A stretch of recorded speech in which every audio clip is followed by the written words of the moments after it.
May kasabihan, the woman you choose is the reflection of your standards. Hindi mo kailangan maging matalino para maintindihan ito. Ang pagpili ng babae ay hindi isang laro na basta-basta ka na lang dadampot. Makinig ka. A good woman can make your life heaven, but a bad woman can make your life a living hell. Karamihan sa mga lalaki ngayon, ang goal ay makatikim ng maraming babae. Tahong lang ang nasa isip. Ikaw, alam kong nandito ka dahil hindi ka katulad nila.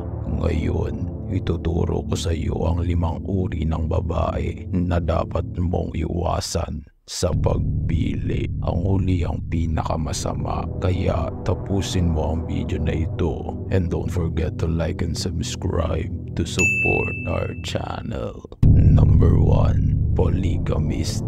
To make it simple, polygamy is an act of having multiple partners. Ang isang polygamous woman ay mahilig sa iba't ibang lalaki at marami ang lalaki sa buhay niya. They are either her friends, ex, or friends with benefits. Ito ang klase ng babae na katingkati sa sarili. This woman is basically a whore at hindi mo gugustuhin na pumasok sa buhay niya dahil marami nang pumasok sa kanya bago ka dumating.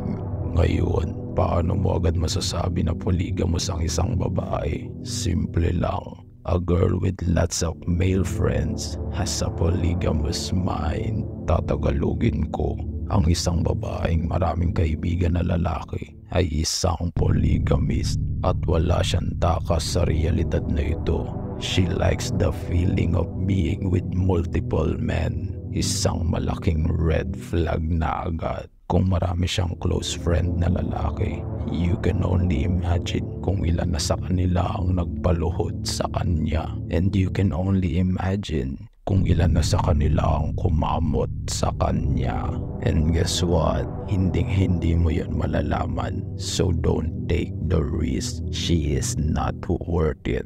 Avoid her. Number 2. Financial vampire. Naranasan mo na bang mahalin ng isang babae dahil lang sa pera mo? Sila yung mga tinatawag na financial vampire. Isa ito sa masasaklap na realidad ng mga lalaki dahil para silang vampira na imbis na dugo, ang uubusin nila ay ang iyong pera. Peperahan ka lang at mananatili sa iyo hanggat may pakinabang ka. Ngunit kung mayaman ka talaga at okay lang sa iyo ang ganito, sure, no problem. Alam kong malungkot ang mga taong tulad mo. You see, simple lang ang gusto ng mga tao, ang magmahal at mahalin. Ngunit sa kaso ng ganito, mayaman ka nga, subalit gusto ka na niyang mamatay para makuha lahat ng pera mo. Nakakaawa.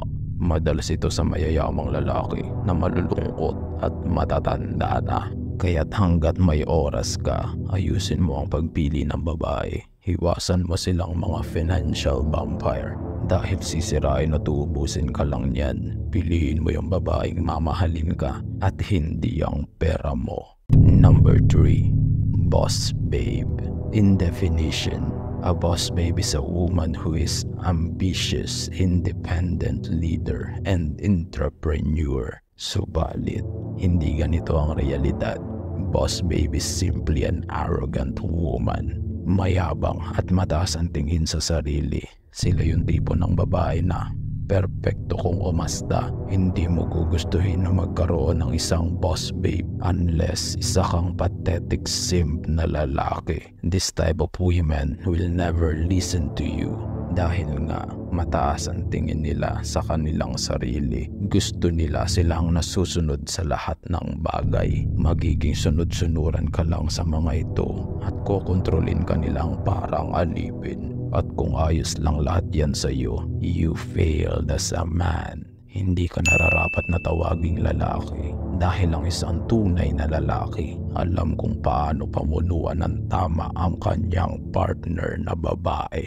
It's our God-given role as a man. We are meant to be a wise and strong leader of the family. Siyempre, hindi ito maunawaan ng mga low-value man. Mas pipiliin pa rin nilang maging simp. Sure, it's your choice. Live a miserable life, simp. Ngunit, para sa mga lalaking may dignidad at respeto pa sa sarili, iwasan nyo ang ganitong uri ng babae. She will destroy your masculinity. Avoid them. Number 4, sassy girl. For all of you who doesn't have any idea what sassy girl means, let me tell you something. Minsan ka na bang nakakita ng babaeng bastos ang ugali? Tipong halos ayawan na ng lahat dahil sa bastos nitong pag-uugali. Hindi marunong gumalang at walang respeto sa ibang tao. Exactly, yan ang ibig sabihin ng pagiging sassy girl sa totoong buhay. Karamihan ng babae, akala nila napaka-cool tingnan ng pagiging sassy girl. Mga hangal. There is nothing cool about being disrespectful and rude.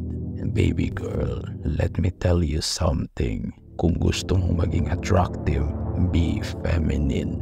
Dahil walang attractive sa babaeng, mas matapang pang umasta kaysa sa tatay niya. If you're a real man, avoid this type of girl dahil puro sakit lang ng ulo ang ibibigay niya sa iyo. She will constantly disrespect you at ipapahiya ka niyan sa kahit sinong tao. Kaawa-awa lang ang sasapitin mo sa ganitong babae. Tatapak-tapakan niya ng pagkalalaki mo hanggang sa maubos yung respeto mo sa sarili mo at magmukha kang walang kwenta. If you're not a pathetic simp, avoid this kind of women. Number 5, chaotic woman. Isa ito sa pinakamasasamang klase ng babae. Why? They will take away your peace na napakahalaga sa isang relasyon at hindi kayang ibigay ng karamihan ng babae ngayon. You see, a peaceful woman is everything. She got the greenest green flag.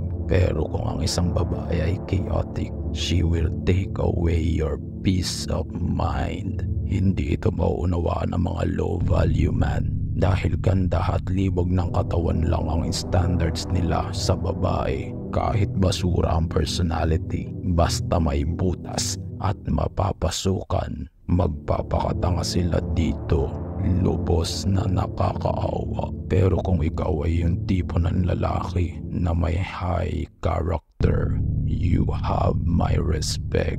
Avoid this type of woman. Find a woman who is peaceful and supportive. Panalo ka na agad kapag nagawa mo ito. Dahil tandaan nyo, a real man settles where he finds peace. Not money, not beauty, not status, but peace. Umunawa ang may pandinig. Hanggang sa muli, tapat kong kawal.